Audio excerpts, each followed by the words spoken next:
Okay, everybody, this is Sheets, and we've got a lot to do on this Saturday. We have two NASCAR races, the Xfinity race, the Trucks race, and also we have the MMA slate to review. So let's just get right into it. We're going to start off with the Xfinity race, and the Xfinity race and the truck race have one thing in common, and that it's basically um, Kyle Busch's attempt to get back on track. I had mentioned the last 4 or 5 slates when I said that Kyle Busch was just terrible chalk. That I said, you know what? The only thing I've ever actually seen him do is win truck races. And when I suggested that maybe he drops to the minor leagues for a few races to get some, to get some confidence back. Now it turns out he did run second in this Wednesday's All Star race, but more of an exhibition race than anything else. So he is laying down the gauntlet. He's racing all 3 races this weekend, and he's going to be racing the Infiinity race and in the truck race. And so if it wasn't bad enough for the rest of the field that a cup racer is going to be in this field for the Xfinity race, from DFS perspective, he also starts in the 28 hole. So it's yeah, so good for DraftKings to price him at 17K, um, because I mean, recall how scoring works here, right? So, I mean, just to give you an example, I mean, presuming that he wins, okay, that means that he's going to get through 27 place differentials. He'll get he'll get a win, right? So that'll be 73 points. He'll have to lead at least one lap, right? It's probably many fastest laps, and it's how many fast laps are there? I mean, it's a 300-mile race, mile and a half to 200 laps. I mean, if he gets the lead somewhat early and then he leads the rest of it, I mean, I think that I think it's safe to say his floor is like 75, and he get 85 maybe. It's it's really difficult to not use him, which is why this is why they made him 17K. Okay, so you think about this for a minute: is if you are not going to play Kyle Busch, if you are going to fade him, or just for purposes of comparison, if we presume that Kyle Busch, if things go well, is going to probably get about 80 points, um, talking about 5X, what you're going to need to do if you don't use him is find two $8,500 guys that are going to get 35 points, right? And so, for example, if you go back to that, so to get 35 points, not that bad, right? 35 points, you need a top 10, right? To get 35 points. So if you can get two guys to finish, two $8,500 guys to finish in the top 10, then it's the same as your 70 points, your 73 points from Kyle Busch winning, right? Now, again, you could argue that Kyle Busch winning is more likely than you finding an $8,500 guy that's going to finish the top 10. But I'm just saying that just because Kyle Busch in and of itself might be the best play doesn't necessarily mean that he should be used in all of your lineups. Um, because again, if he's going to be highly owned and you can get that, two guys to make up for his points at lower ownership, that's a good thing. Not to mention that this is car racing, so anything can happen.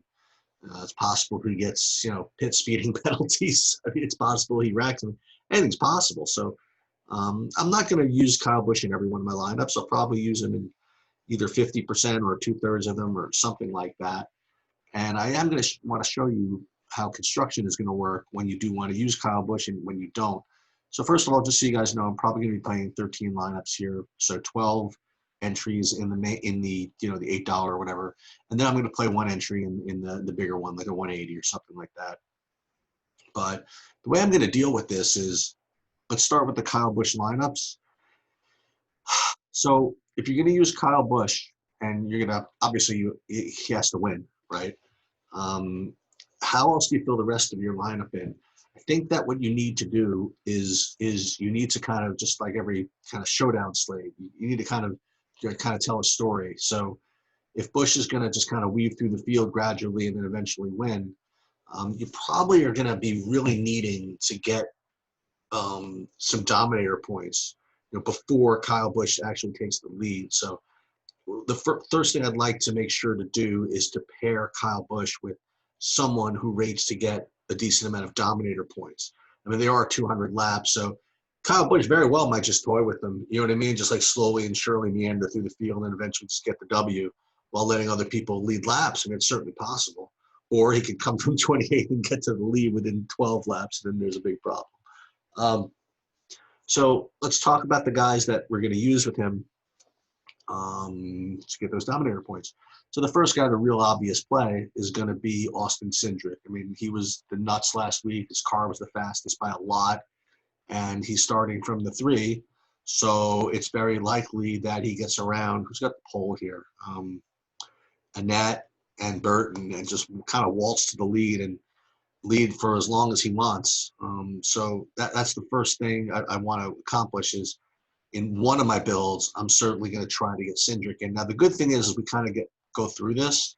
There's going to be value guys that I refer to throughout the review, and these are just kind of the value guys I like. I'm just going to kind of just go through them, and these are a big part of what we're doing, because if you're going to pay up for these guys, you are going to have to sprinkle in these values. So I do like BJ McLeod at 4,700. Parsons at 48, Starr at 49, even Weatherman at 5,100. All these guys I think are fine.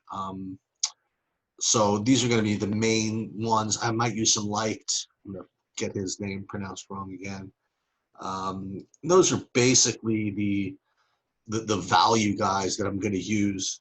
And just to kind of tell you the other guys that I kind of like in general, and these are going to become more important when we do the no Busch builds. But Ryan Sieg at 6,500, I like him. Where's Matt Snyder? He's somewhere around here. Yeah, there he is. He's 7,400. He's a little expensive. Maybe he'll go lower owned. Moffitt, he's somewhere. We'll get to him when we see him. But I like Moffitt as kind of a mid-range play. Where's Moffitt? Did I miss him? Did he drop out? Do I just not see him? Oh, there it is, number 15. And Chastain. So these are guys that are just going to be okay in my middling build. But in my builds where I want to use Busch with the Dominator, it's going to be Cindric. And then the other two guys are going to be Gragson. Well, Briscoe, we're not going to consider a Dominator. He's another kind of good middling guy. And Gragson, he's really, really fast. He loves to get the lead, so I like him. Algier, I like him. So it's going to be builds with Gragson, Cindric, and Algier as kind of my Dominator type ideas. So again, Herbst, I like. He's okay, but I just don't think that he's got the speed to get around Cindric. And I think Gragson's the only one that really has that capability. Algier is overall really good, so he's got a shot. But even so, I think Gragson and what's his face, Cindric are the best Dominators. Kind of, I think by a lot. But so, like for example, so if we're gonna play 13 lineups, what I think I'm gonna do is I'm gonna do 4 lineups with Busch and these Dominators. Actually, let's make it, we're going to do 4 lines with Busch and the Dominators. We'll do 4 lineups with Busch and the middling guys, and 4 lineups with just the middling guys and no Busch. I think that's going to be the idea if we can get away with it. So, like, for example, if we did, and this is going to be the hardest one to do, the Busch-Cindric one, because Cindric's the most expensive. So if we did that, we're going to use Howard, who I have said right here. And you can get away with, this. You can do this pretty easily, actually. Like, you can go Weatherman. Where are some of the other guys I mentioned? Starr is fine, 4,900. And then, so you could do this really easily, actually. You can get in all these guys. Ryan Sieg, even at 6,500. So you can do this with 2 or 3 of these punts, and C is actually a pretty strong play here. So you can play Busch and Cindric in this variation. So let's just do that. Let's assign this to 1, 2, 3, 4. And let's just, for the sake of argument, we want to make this our main build. To put this in the biggest one, yeah, let's do that, right? So let's do that. But then what we're going to do is we're going to replace Cindric, right, with these other dominators and see what ends up happening. So let's do some with Gragson. So let's actually replace. We'll go 2 and 2. So let's replace 2 of those with Gragson. Okay. So again, you see these other slates. We're going to get to a little bit. We're going to get to a little bit later. So here we have Busch, Cindric, Busch, Gragson, okay, which is fine, and the rest are kind of the same. So what we don't have are Busch and Algier, and we don't have Busch and I think that was the only other one that I was worried about having as far as dominators go. So Algier is going to be the one that probably takes a back seat. So what I'll end up doing is with these Busch, Gragson lineups, I'll then kind of shuffle these a little bit. So like, for example, instead of all having these same punts, we'll throw in, we'll kick Howard out here, and we'll put in some of the other guys I liked. Here we can go with Parsons, for example. And if we did that, actually, then we can move up a little bit to some of these other guys who are like, yeah, so here we can move up to Snyder. So this would go Busch and Gragson, and we go Parsons, Snyder instead. So then you want to get really whatever and throw in Star for one of these other guys, like from BJ McLeod. Sure, why not? So let's do that. And so this gives us a little diversification on the punts. Now here, likewise, with the Busch and Cindric lineups, we'll do something similar. We don't need all of the Howard, right? So let's drop from Howard down to some of these other guys I mentioned before, which are,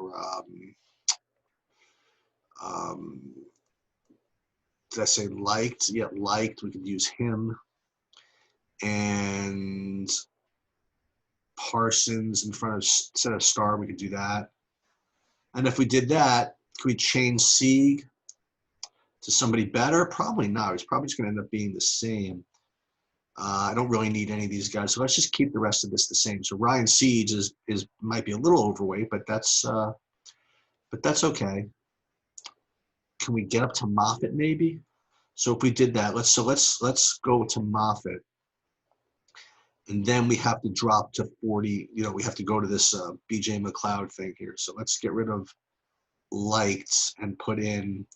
When I say Little or BJ McLeod, I mean, they're pretty similar. Let's just take a really quick look.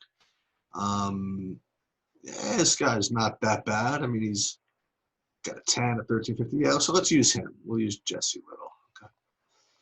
So we'll put him over there. Okay. So now we have our Busch with one dominator. Okay. So the next thing I want to do is use Busch with non-dominators, like more middling type guy. When I say middling, I mean just guys starting from different spots, so let's, this is where we get to use guys like Alfredo and Snyder more when we didn't use them before, right? So let's, so it's just good. It's like Busch, Alfredo. We can still use these same guys. Let's go back to Weatherman again. And what does this get us? This gets us another middling guy. Can we get to Briscoe? We can't really get to Briscoe in this variation, but maybe in a different one. So here we have Alfredo, Snyder, Howard, and then we can use Siege, right? So this one is a little more middling because it doesn't have the dominators per se. It's got guys with a little more place differential. So let's do that one. So let's go with one of those like that. And this other one, I do want to see if we can get Briscoe in. So we put Briscoe in over here. Okay. now we're going to have to really cram in this Drek in here, right? So Howard, Little, let's go back to these guys, this crap before, like Star, Weatherman. See, we're good. And you could play Light in here, or Earnhardt even. So you can get away with that. But let's go back to what we're doing. Let's go back to Light. We'll put him in. Okay. All right. So again, this is how you just have to. This is where you end up getting 4 punts in when you want to play Busch with some of these expensive guys. So we got our Briscoe lineup in. We got our we have to get an Algier lineup in. So let's get that one.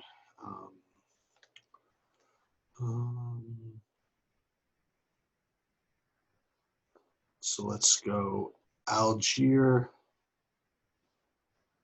Okay, we don't have to do all that much more to this.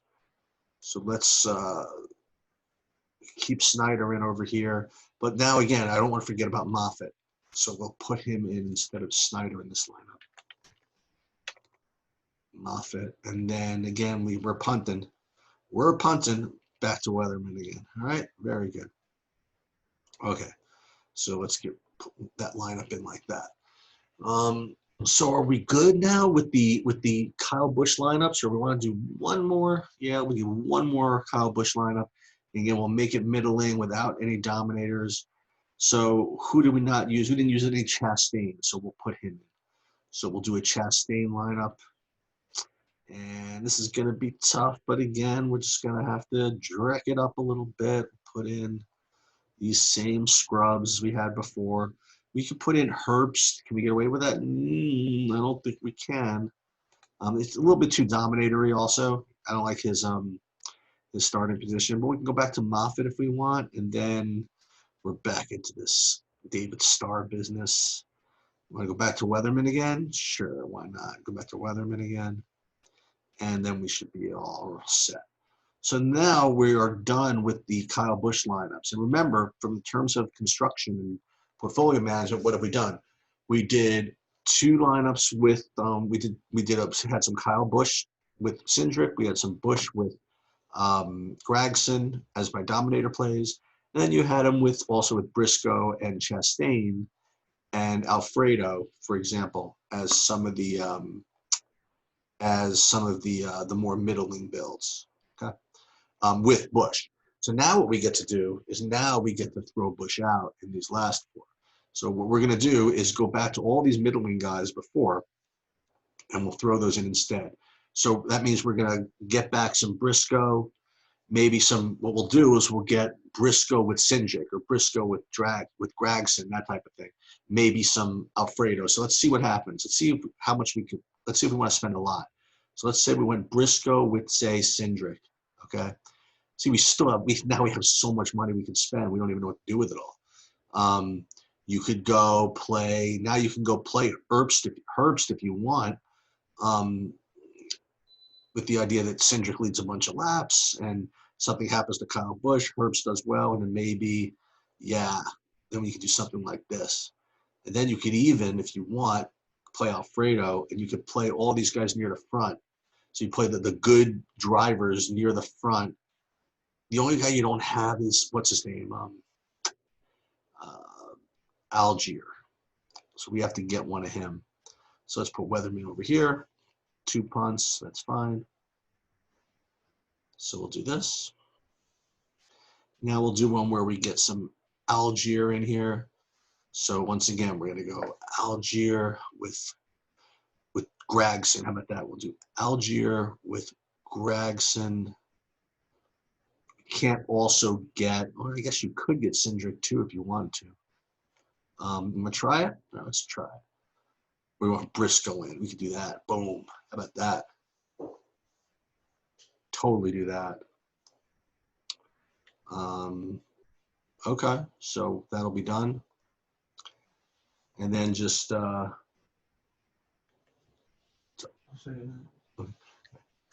then just 2 more here. Which one is this?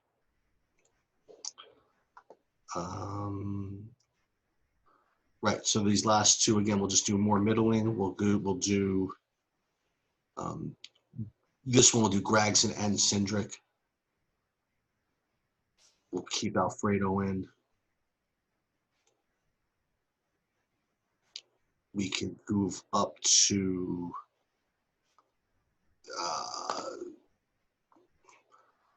where was we want to we can almost do Algier also. This would be pretty cool if we can get all this stuff in. Yeah, let's do that. Then we just have to drop to Weatherman again, and then we're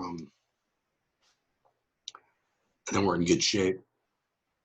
Actually, we're gonna do both of these, and then this last one we'll do is we will swap out Weatherman for Star, maybe. Okay. And that's how you construct, man. That's how we do it.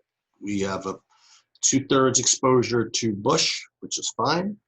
And we constructed it properly. We have Busch with dominators in for them. We have Busch with middlers in for them. And we have the middlers without Busch in the others. And, we end up with 92% Weatherman, which, it is what it is. It's our big stand. If we want, if we don't feel as though we want 92% Weatherman and 46% Star, I mean, look, we could use other guys instead. I don't really care one way or the other. Vanderwall is fine. Little is fine. But I don't know. I'm into this this Weatherman here. You want to do this one? We'll get rid of Parsons instead. And we can go BJ McLeod. A little more of him. We want to diversify, put a little Earnhardt in. We can do that. But that's basically the idea. So it looks as though Howard and Weatherman would be the guys that I would have to try to trim a little bit. So let's see what I can do. Howard, boy, he's such a good freaking price, though. Man, I don't know. Do I want to just take a big stand on him? I think I do. Howard and Weatherman, my two lousy freaking value plays. All right, I like it.